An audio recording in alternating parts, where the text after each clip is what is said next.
할렐루야. 하나님의 은혜와 축복이 오늘 2부 예배에 참여하신 여러분들 모두에게도 임하시기를 주의 이름으로 축원합니다. 우리 지난주에 이어서 오늘 또 이와 비슷한 인원으로 또 1부 예배에 우리 어르신들을 중심으로 또 교육부서 우리 참석하고 또 우리 교육부서의 지도자들은 3층에서 우리 영아의 주부 주동부 아이들과 함께 예배에 임하고 있고 또 우리 어르신들은 또 돌아가셔서 또 이렇게 점심 이후에 또 만나 뵙게 될 것입니다.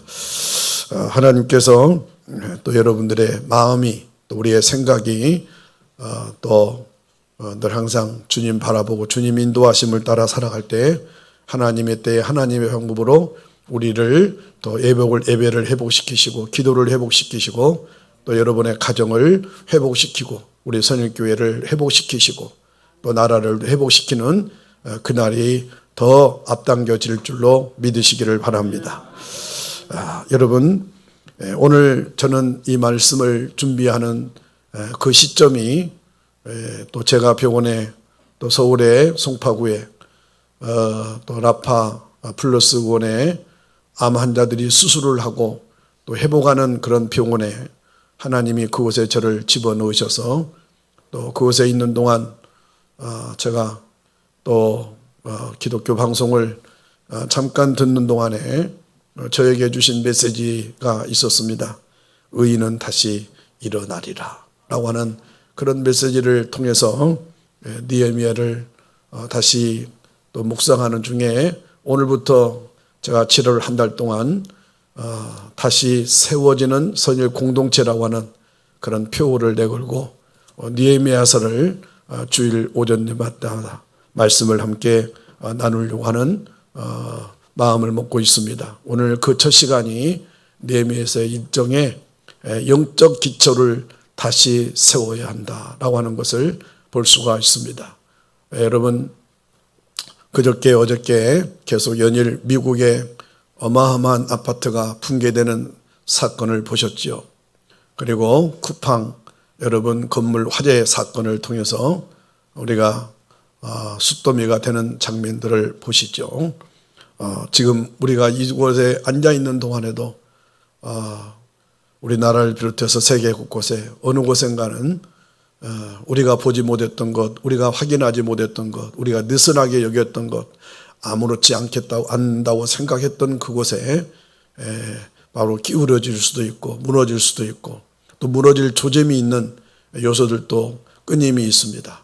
우리는 이 자리에 옷 입고 있어 건강한 것처럼 보이지만 다 삶의 현장에 일할 때는 허리 굽히고 필 때 그리고 여러 가지 우리가 활동하는 데 있어서 불편한 부분들이 한두 가지가 아닌 것도 여러분 스스로도 여러분의 몸을 알고 있을 겁니다. 그러나 우리가 확인하지 못한 모든 우리 몸의 기능들 또 병원에 가면 더 샅샅이 우리 몸의 상태를 더 확인할 수 있지요.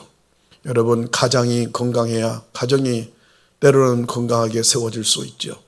또 자녀들도 마찬가지입니다. 잘 키워서 대학교까지 보냈는데 그 자녀가 여러 가지 세상에 치우치고 타락해서 무너진다면 여전히도 그 자녀를 거기까지 키우기까지에 그리고 수고했던 그 부모님들의 마음이 억장이 무너진 듯 무너질 수밖에 없는 것입니다. 여러분, 교회도 마찬가지입니다. 이런 코로나가 1년이 넘는 기간이 지나가면서 많이 이렇게 무너졌을 뿐만 아니라 흐트러졌을 뿐만 아니라 이제 무감각에 빠져서 교회에 나오는 것조차도 또 부담스러워하는 그런 부분들이 있지요. 그것은 바로 어떤 코로나나 어떤 현상적인 것뿐만 아니라 어쩌면 우리의 믿음을 달아보시고 우리의 믿음의 더 견고성을 유지하기 위해서 하나님은 여러 상황, 여러 환경에 우리가 접하게 된다는 것을 우리 영적으로 볼 수가 있습니다. 그러므로 우리는 상황이 변하고 형편이 달라져도 상황과 형편 때문에 우리가 우리의 믿음이 무너진다면 견고한 믿음이라고 할 수가 없습니다. 그래서 오늘 그런 측면에서 볼 때에 우리가 이 성전 8년 전에 이곳에 이전할 즈음에도 느헤미야서를 우리가 읽고 묵상했으며 또 이곳에 와서도 느헤미야 전체를 제가 한번 여러분들과 함께 말씀을 묵상하며 말씀을 전한 것을 여러분들은 기억하실 겁니다. 그때마다 하나님께서는 그 말씀 그대로 우리 선일교회를 다시 세워줬고 저와 여러분들이 힘을 얻었던 경험이 있는 줄로 믿습니다. 우리 위장누님을 비롯해서 이곳에 이전하여 40일 만에 이 성전을 이렇게 멋있는 아름다운 예배의 터전으로 세웠던 것을 기억한다면 오늘 이 느헤미야에서는 고국 예루살렘 성을 무너졌고 황폐되었던 성을 52일 만에 다시 세웠던 사건이 느헤미야서에 기록이 된 것을 볼 수가 있습니다. 여러분, 이구동성으로 하는 말 지금은 다시 세워져야 된다는 것입니다. 믿으시기를 바랍니다. 다들 힘들고 다들 지쳐가고 있습니다. 이 땅 위에 하나님의 나라가 임하기를 바라고 소망 중에서 살아가야 할 그리스도인들조차도 거룩함이나 정결함과는 거리가 먼 삶을 살아가면서 무력감에 빠져 있음을 우리는 인정해야 됩니다. 성읍을 든든히 보호해 줄 성벽이 무너져버린 상태처럼, 황폐가 되어버린 상태처럼 나 자신도 가정도 그리고 교회와 민족도 무너져가는 모습을 우리는 볼 수만은 없지 않습니까? 그 모습을 보면 무력감만 더해갈 뿐입니다. 느헤미야가 살고 있는 그 당시에 그 시대에도 바로 그러했던 것입니다. 비록 느헤미야는 어린 시절부터 바벨론 포로로 잡혀와서 바벨론에서 그 아버지 밑에서 바벨론에서 자랐고 태어났지만 그러나 느헤미야는 자라고 성장하면서 또한 믿음을 저버리지 않았기에 자기 고국 예루살렘 성의 소식을 궁금해했고 소식을 접할 때마다 안타까운 마음으로 느헤미야는 기도했다는 것입니다. 먼 이방 땅에서 예루살렘의 성벽이 무너져 성읍이 황폐해졌다는 소식을 들었을 때 그는 나는 편안한데, 나는 이렇게 성공했는데, 나는 바벨론에 살면서 이런 지위에 있으니까 괜찮아. 그것으로 머뭇거리지 않고 거기에 안착하지 않고 자기 고국 예루살렘 성이 무너졌다는 소식을 들을 때마다 그는 하나님 앞에 엎드려 부르짖어 기도했습니다. 물론 현재는 자기 위치 이상 그리고 나라가 다르기 때문에 그리고 나라의 지도자 왕이 허락 없이는 갈 수도 없는 자신의 위치에 있기 때문에 그는 아무것도 할 수 없다는 무력감에 절망을 느꼈을 것입니다. 그러나 하나님은 느헤미야의 안타까운 그런 기도 소리를 들으셨고 그를 통해서 일하고 계신다는 것입니다. 그리고 52일 만에 성벽을 재건하는 역사를 이루셨음을 믿으시기를 주의 이름으로 축원합니다. 오늘 첫 번째로 무너진 땅에 주어진 위로가 있습니다. 현대를 살아가는 이들의 마음에 감추어진 감정은 불안증이라는 것입니다. 저도 2, 3주 전에 한의원에 가서 원장님으로부터 제 손에 진맥을 짚고 상태는 불안증입니다 라고 하는 그런 소견을 들었습니다. 바로 불안증이라는 거죠. 겉으로는 믿음 이야기하지만 그 마음 안에는 불안과 스트레스로 인한 좌절과 실패가 도사리고 있었습니다. 직장인들은 평생 직장에 대한 기대를 포기한 지 오래되었고 많은 가정이 성격 차이와 그리고 성적 탈선으로 인한 가정이 해체가 되고 과소비로 인한 재정 파산, 자녀와의 갈등 등과 같은 문제에 휩싸여 있습니다. 이처럼 사회 전반에서 감지되는 불안과 기대감 약화 현상은 교회 내부에서도 동일하게 나타나고 있다는 사실입니다. 스스로 그리스도인이라고 말하는 사람들조차도 최소한의 믿음을 지키기 위해서 소극적으로 주일 예배에 참석할 뿐입니다. 이들은 신앙생활은 하고는 있지만 넘어지고 엎어지며 힘들다고 아우성거립니다. 지금의 현실은 느헤미야 공동체가 마주했던 난국과 동일하지 않습니까? 이러한 때에 우리는 느헤미야가 민족과 교회 공동체를 위해서 하나님께 드렸던 기도를 배울 수 있어야 됩니다. 그럼으로써 하나님의 의에 다시 세워지는 놀라운 역사를 소망하시기를 주의 이름으로 축원합니다. 느헤미야의 이름은 우리가 잘 알고 있는 것처럼 하나님은 위로자이시다라는 뜻을 담고 있지요. 하나님은 위로하시고 계심을 믿으시기를 바랍니다. 여러분, 예루살렘을 수도로 삼았던 남유다는 주전 586년에 바벨론에 의해서 함락되었고 왕가를 비롯한 귀족 가문들은 바벨론에 다 포로로 끌려가게 되었습니다. 그들의 후예인 느헤미야는 바벨론에서 태어나 자랐습니다.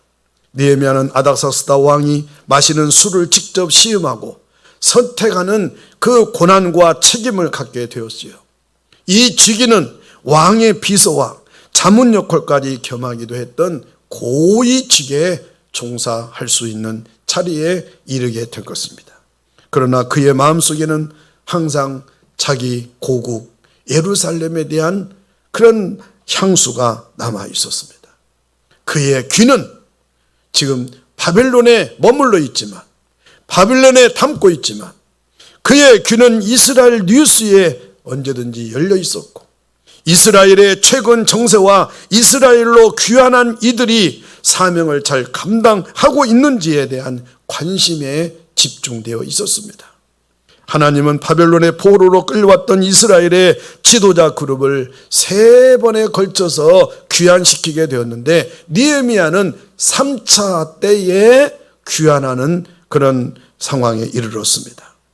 3차 귀환을 주도할 때에 예루살렘은 마침 오늘 새벽에 사무엘상 30장을 보았던 것처럼 예루살렘 전 지역이 성벽이 무너지고 황폐해지고, 그리고 백성들은 낙심과 실망과 좌절에 빠져 기진맥진한 상태에 있었습니다. 그것이 나라의 전체의 모습이었지요.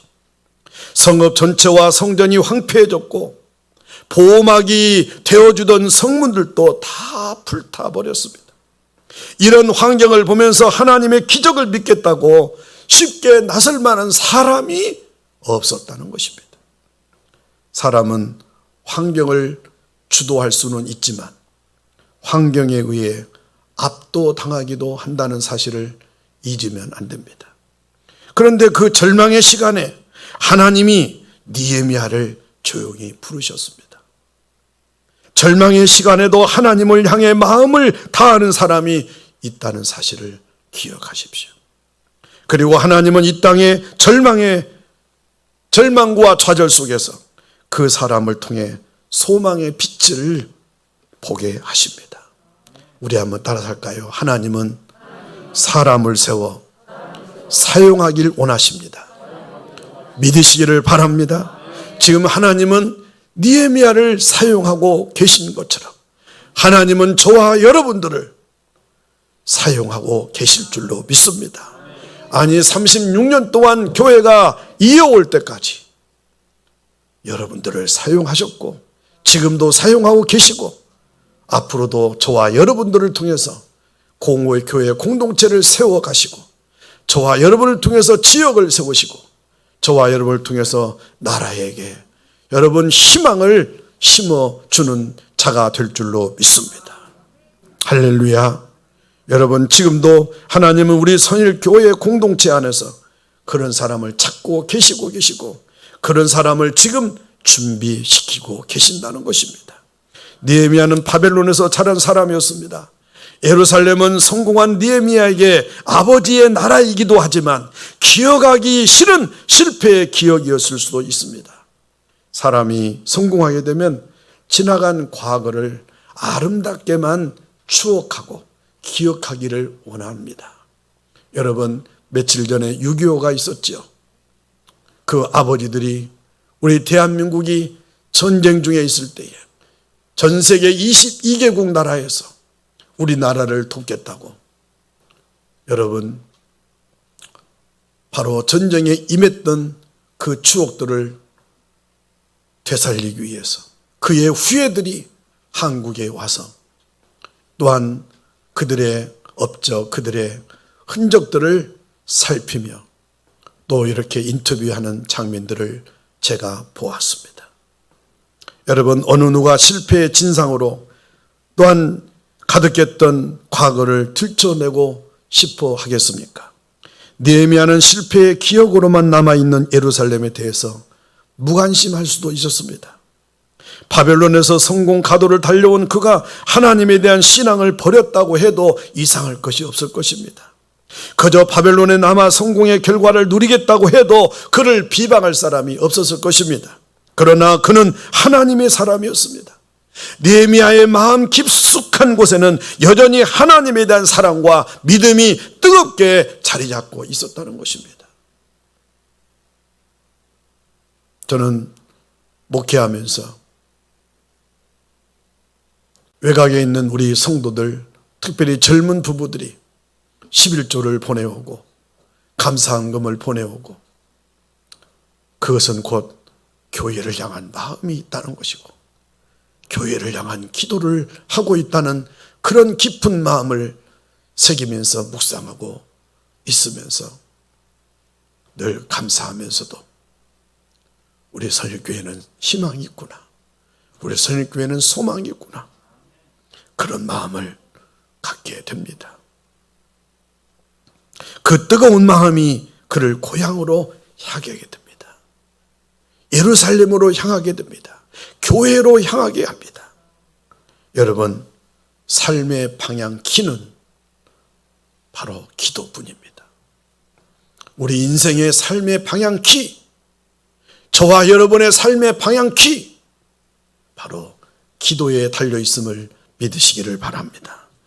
느헤미야서는 성공한 사람 느헤미야가 첫 마음을 잃지 않고 나라와 민족을 섬긴 기록이요 비망록과 같은 느헤미야서입니다. 그는 이미 성공한 사람이었습니다. 하지만 이 땅에서의 일시적인 성공보다 영원한 성공을 선택했던 느헤미야 아닙니까? 그것이 바로 지금도 사람들이 느헤미야를 흠모하고 모델링하는 이유 아닙니까? 오늘 저도 이 느헤미야서를 읽게 하고 함께 여러분들과 함께 이 말씀을 나눈 이유도 여러 번 느헤미야서를 읽었고 묵상했고 설교를 전체를 다 했지만 오늘 또다시 느헤미야서를 통해서 함께 읽고 말씀을 선포하는 이유도 바로 거기에 달려 있습니다. 느헤미야가 이러한 삶을 선택하는 데 방향키 역할을 한 것은 바로 기도였기 때문입니다. 우리의 삶이 다시 새롭게 세워져야 된다는 필요성을 느끼고 있다면 다른 그 무엇보다도 가장 먼저 기도를 시작해야 됩니다.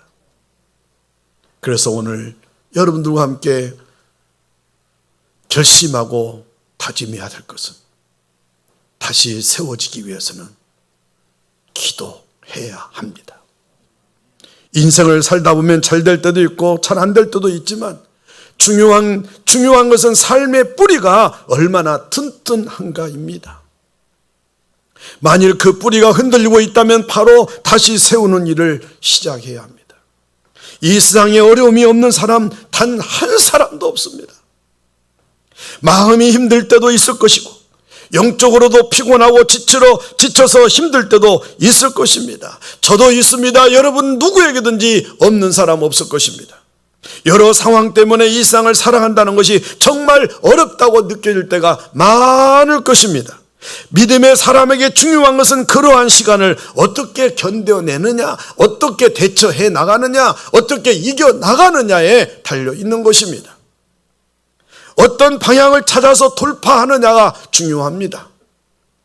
그러니 더 이상 나만 고통당하는 것처럼 궁시렁대지 마십시오. 나만 힘들다고 생각하지 마십시오. 여러분, 하나님은 저와 여러분들에게 터닝 포인트가 되는 시간을 주고 계십니다.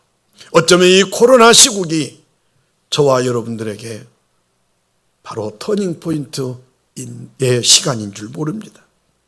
여러분, 오늘 이렇게 드리고 있는 이 주일 예배는 우리 그리스도인들에게는 한 주간을 살아가는 터닝 포인트의 시간입니다. 여러분, 다음 주일 돌아올 때까지 수요 예배는 바로 일주일의 터닝 포인트가 되는 시간입니다. 여성들은 40, 50대가 되면 갱년기를 맞이하지요. 갱년기는 주부가 남편과 자녀들에게 화를 내거나 우울해지라고 하는 시간이 아닙니다. 갱년기는 인생의 하프타임과 같은 시간입니다. 중년 여성들이 다시 세움받기 위해서는 이 시간을 여러분 기도로 채워나가며 인생의 후반전을 새롭게 정비할 수 있는 기회가 되어야 되는 것입니다. 그렇다면 요즘 40대에서 60대 남성들이 느끼는 심정은 어떨까요? 한마디로 말하면 암담합니다. 이들 역시 설 자리가 없습니다. 오늘날은 가장으로 살아가는 남자들이 불쌍한 시대를 맞이한 것 아닙니까? 이들이 다시 세워지는 시간이 필요합니다. 이 땅의 젊은이들은 또한 어떤가요? 이제는 기독교 청년들마저도 성적 타락 속에 살면서도 아무렇지도 않는 모습으로 교회에 나오는 시대가 되었습니다. 근본적인 다시 세움의 역사가 필요한 시기입니다. 하나님 앞에서 헌신의 시간을 보냈던 성도라면, 예수로 말미암아 구원의 체험을 한 성도라면 하나님이 부어주시는 은혜의 시간을 경험할 수 있기를 주의 이름으로 축원합니다. 그런데 지금도 여전히 그 은혜의 시간을 누리며 살고 있느냐는 것입니다. 다시 세워진다는 것은 하나님의 은혜 속에서만 가능한 것입니다. 우리는 찬양으로는 하나님의 은혜가 아니면 살 수 없다라고 찬양은 입으로 고백하지만 진정으로 우리의 삶 속에 하나님의 은혜가 아니면 살 수 없다고 고백할 수 있습니까? 부족하지만 저는 이 자리에 오늘 서 있는 것도 하나님의 은혜가 아니면 서 있을 수 없는 자임을 오늘 또 고백하며 이 단상에 올라왔습니다.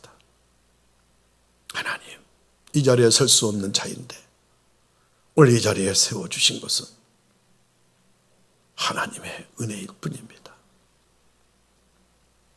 은혜를 맛본 분들이라면 그 은혜 속에서 다시 세워짐을 붙잡기를 바라고, 아직 은혜의 체험이 없는 분들이라면 은혜로 세워지는 것에 갈망할 수 있기를 주의 이름으로 축원합니다.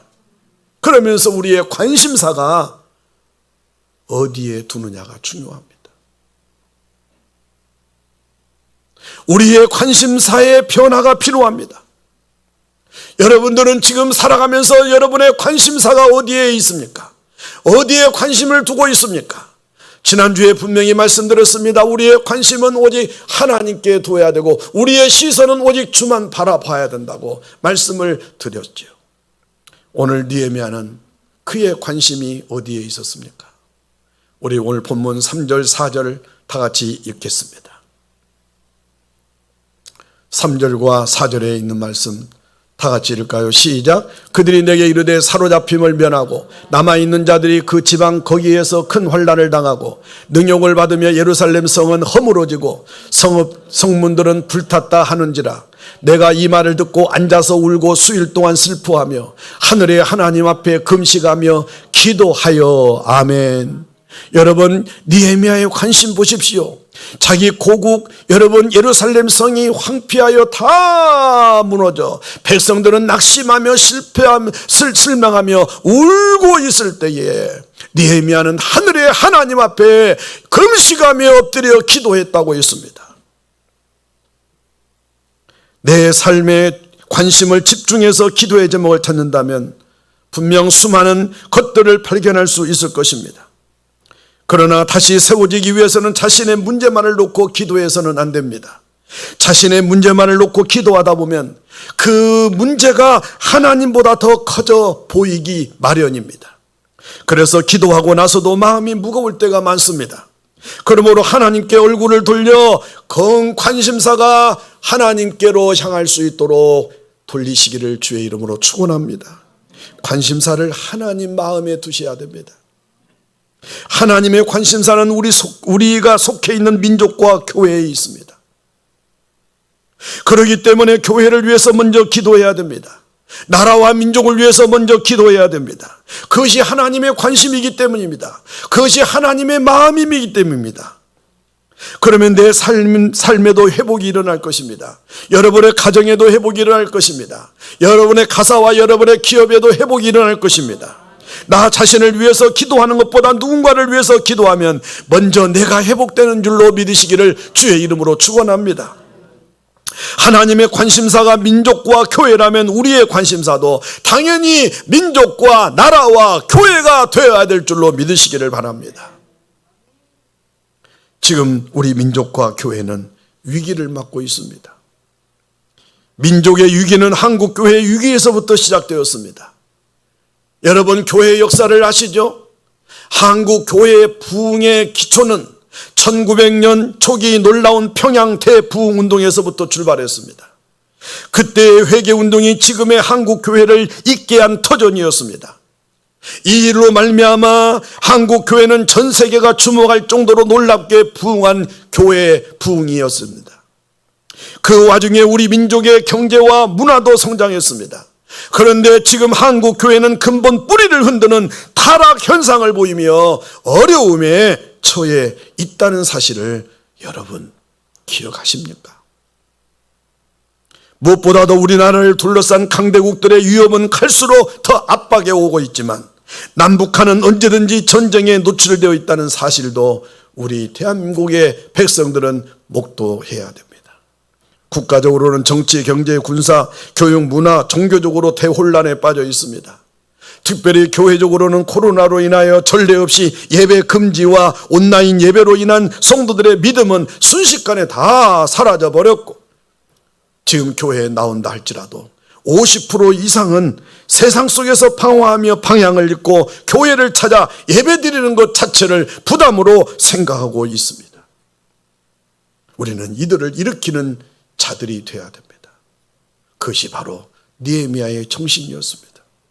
이때 우리에게 필요한 것은 회개와 각성뿐입니다. 하나님을 믿는 하나님의 은혜를 받은 우리들이 하나님께 관심을 두지 않고 세상의 땅의 것에 관심을 둔 것을 우리는 회개할 때 하나님은 회복의 은혜를 주시는 것입니다. 오늘 새벽에 사무엘상 30장을 보십시오. 여러분, 다 아내와 자식들이 그리고 자기를 따르는 백성들이 전쟁으로 말미암아 다 황폐가 되고 다 낙심과 실망에 놓였을 때에 여러분, 다윗은 그들의 잘못을 탓하지 아니하고 하나님 앞에 내가 하나님의 뜻대로 따르지 않고 내가 하나님의 말씀대로 살지 못한 것을 회개하며 자백했을 때 하나님께서는 다윗이 엎드려 기도하여 응답을 받은 이후에 다시 그들을 되찾아 승리의 개가를 불렀던 것을 기억하십시오. 16세기 교회 지도자들은 유럽의 교회가 타락했을 때 교회 개혁을 단행했습니다. 지금 한국 교회는 제2의 종교 개혁이 필요한 시기가 되어버렸습니다. 교회의 관심사는 교회의 회복이어야 됩니다. 민족과 교회가 무너지면 개인의 기도가 이루어져도 아무런 소용이 없습니다. 미얀마 국가를 보십니까? 베트남이 무너졌을 때 보셨습니까? 그러므로 우리에게 당면한 과제는 하나님의 관심사인 민족과 교회를 위해서 무릎을 꿇고 기도하는 것입니다. 만일 느헤미야가 편하게 살고자 했다면 그냥 계속 바벨론에 살면 되었습니다. 그는 고위 공직에 있는 자였습니다. 그러나 그는 모든 것을 다 내려놓고 민족과 교회를 위해서 예루살렘으로 돌아왔습니다. 우리는 지금 내가 좋아하는 것이 무엇인가라고 한번 스스로 자문자답해 보아야 할 것입니다. 사람은 자신이 관심 있는 분야를 찾게 되어 있습니다. 이 코로나 시국에 TV나 인터넷은 맛집 열풍을 찾고 있습니다. 광풍에 가까운 열기가 식지 않고 있습니다. 어떤 사람은 맛집이라면 내비게이션을 찍히지도 않는 산골짜기까지 가서 음식을 먹곤 합니다. 인공 조미료를 쓰지 않는다며 SNS 글과 사진을 올리고 입소문을 내며 다닙니다. 그것이 사람의 최고 관심사이기 때문입니다. 어떤 사람에게는 운동에, 어떤 사람은 낚시에, 어떤 사람에게는 드라마와 관심사의 분들이 있는데 그리스도인이라고 하면서 성경에서 하박국서를 찾으라고 하면 성경은 그런 거 없다고 말하면서 케이블 방송에 다시 보기에는 기가 막히게 다시 찾아서 시청을 하지 않습니까? 물론 그리스도이니까 취미생활하지 말라는 뜻은 아닙니다. 그러나 우리가 무엇에 관심을 두는지에 따라서 다시 세워질 수도 있고 무너질 수도 있다는 점은 분명히 알아야 됩니다. 크게 나쁜 것 같지 않아도 관심사가 하나님께 고정되어 있지 않으면 그것으로 우리의 성패가 결정되는 순간에 큰 차이를 보게 되는 것입니다. 그러므로 변화가 시작되는 자리는 기도의 자리입니다. 예배의 자리입니다. 느헤미야는 불가능의 시간 앞에 서 있습니다.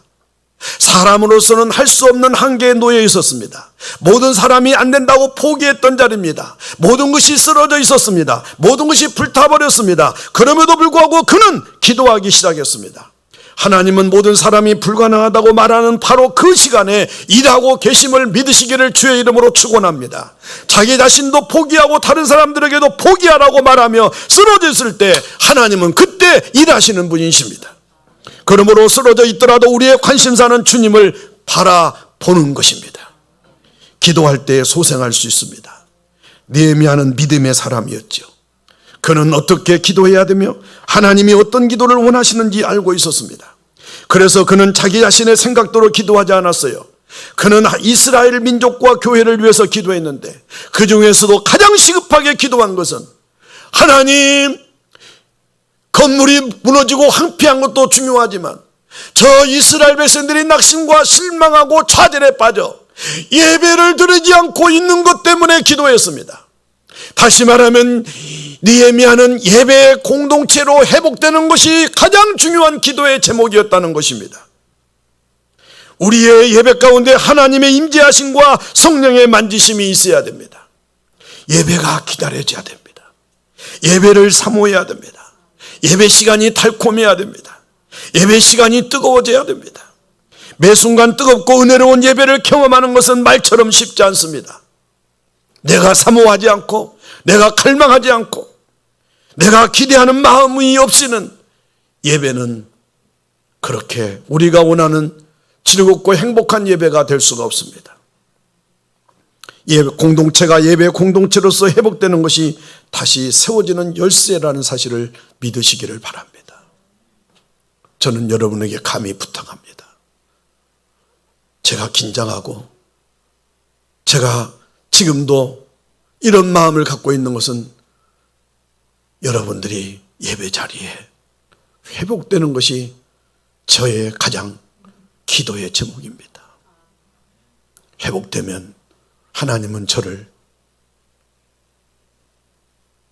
또다시 분명한 방향을 제시하고 저를 사용하시리라고 저는 믿습니다. 여러분들이 예배 자리에 이르게 하는 것이 담임 목사인 저의 마음을 편안하게 하는 것이요. 여러분이 다시 와서 여러분의 각자의 자리에서 사명을 감당할 그때에 하나님은 저를 다 내려놓게 하실 것입니다. 예배가 세워지는 곳에만 성도가 세워집니다. 예배가 성도를 살립니다. 혹 지금 자신이 관심을 두는 것이 부적합한 곳이라면 그곳에서 탈출하여 예배의 현장으로 돌아와야 됩니다. 하나님이 다시 세우시는 교회에 나와 은혜를 회복해야 됩니다. 그곳에서 눈에 보이는 것, 눈에 느끼는 감정에 치우치지 말고 말씀을 그대로 배워야 됩니다. 건강하게 말씀을 전하는 강단에서 은혜를 받아야 건강하게 세워지는 것입니다. 느헤미야가 성벽을 재건하고자 했던 목적은 이스라엘이 예배의 공동체가 되는 것을 비전으로 바라보았기 때문입니다. 이 건물이 왜 필요합니까? 우리 선일교회 성도들이 구원받은 은혜를 감사해서 이곳에서 예배의 공동체가 되는 것이 이 건물의 존재 목적입니다. 이 땅 위에 왜 우리 선일교회가 존재해야 됩니까? 우리가 이곳에서 예배를 예배답게 드리는 것을 목적으로 세웠던 것입니다. 교회의 존재 목적은 하나님을 예배하는 것입니다. 한국 교회는 너무 어려운 시기를 겪고 있습니다. 앞으로도 계속 어려울 것이라는 예측이 됩니다. 여러분, 고비는 호경기에 준비하는 것이 지혜입니다. 우리 선일교회는 이 코로나 시국에도 예배를 빠지지 않고 예배를 소홀하지 않고 한 번도 예배를 가볍게 여기지 않았기에 다시 회복되었을 때, 그리고 하나님의 때가 되었을 때 분명히 우리 선일교회는 부흥이 폭발처럼 일어나게 될 것을 기대하시기를 주의 이름으로 축원합니다. 하나님 앞에 정말 뜨거운 마음으로 기본에 충실해야 됩니다. 그럴 때 우리의 삶 속에 새로운 역사가 일어날 것입니다. 다시 세워진다는 것은 내 관심사가 예배에 있고 기도에 집중하는 것입니다. 누구에게 기도할지도 결정해야 됩니다. 오늘 느헤미야는 누구에게 기도했습니까? 오늘 본문 5절을 읽으면서 느헤미야의 기도의 대상을 우리의 대상으로 바꾸셔야 됩니다. 우리 본문 2절, 5절 읽을까요? 시작. 이르되 하늘의 하나님 여호와 크고 두려우신 하나님이여, 주를 사랑하고 주의 계명을 지키는 자에게 언약을 지키시며 긍휼을 베푸시는 주여 간구하나이다. 할렐루야. 하늘의 하나님 여호와, 하늘의 하나님 여호와, 크고 두려우신 하나님이여. 느헤미야는 하늘의 하나님께 시선을 두고 기도했습니다. 우리를 다시 세워주실 분은 하나님밖에 없습니다. 내 인생을, 내 민족을, 우리 선일공교회를 회복시킬 분은 오직 하나님밖에 없음을 믿으시기를 주의 이름으로 축원합니다. 그러므로 우리는 그 믿음의 대상이신 하나님 앞에 나아가 도움을 구해야 됩니다. 나의 도움이 어디서 올고 천지를 지으신 여호와에게서로다. 그것이 바로 기도입니다. 내가 새벽을 깨우리로다. 바로 기도입니다. 기도는 크고 아름답고 놀라우신 하나님의 이름으로 나아가는 것입니다. 기도할 때 내 인생의 변화가 시작됩니다. 아내가 기도할 때 남편이 변화됩니다.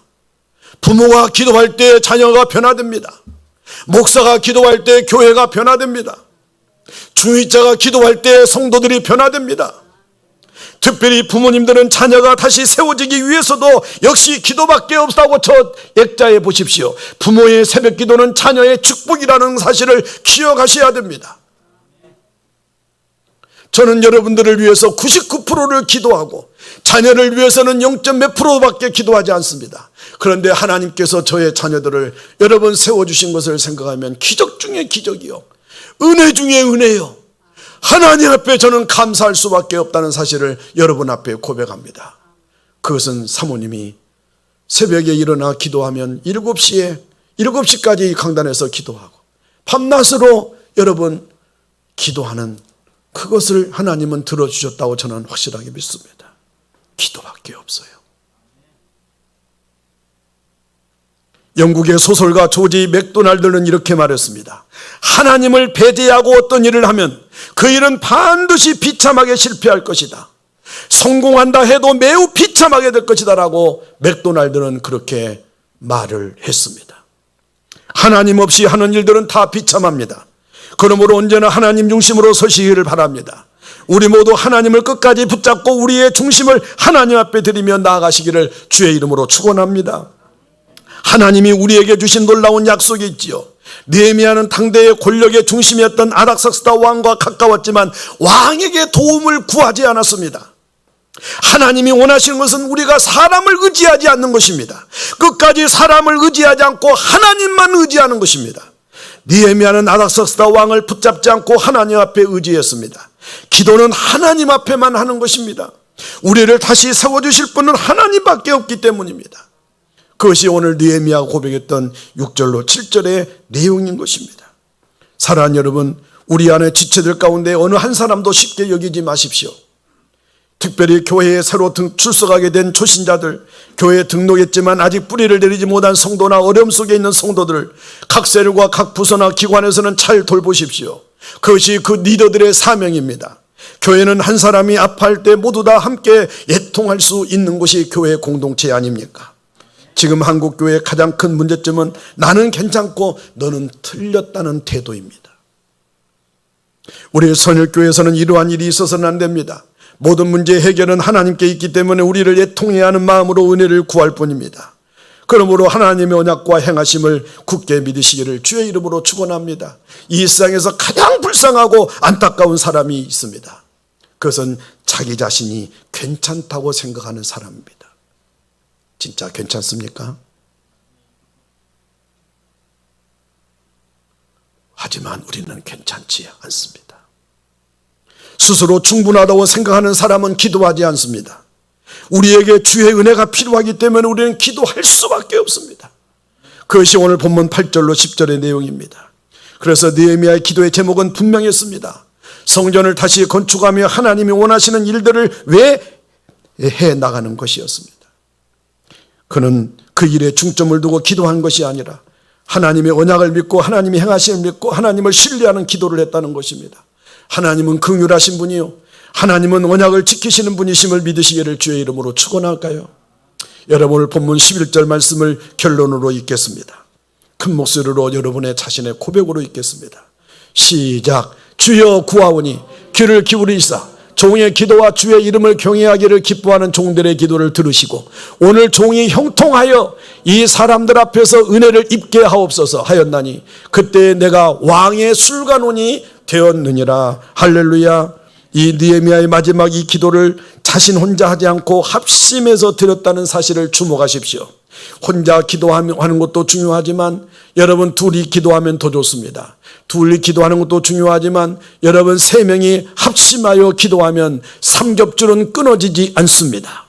여러분 혼자 기도를 드리며 자신만 의롭다고 생각하지 마십시오. 합심하고 협력해서 함께 해야 됩니다. 어떤 교회 어떤 사람이 인생에서 승리할 수 있을까요? 합심하고 합력해서 기도하는 성도가 있는 교회, 끊임없이 기도하는 자가 있는 사람이 승리합니다.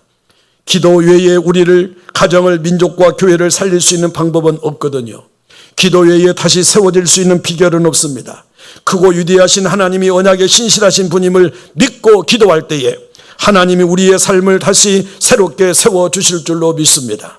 그러므로 우리 함께 이 민족과 우리 선일교훈 공동체는 물론이거니와 이웃과 그리고 내 가족 일가 친척들을 다시 세워주실 하나님의 놀라운 은혜를 기대하며 우리 다시 기도로 세워가시기를 주님의 이름으로 축원합니다.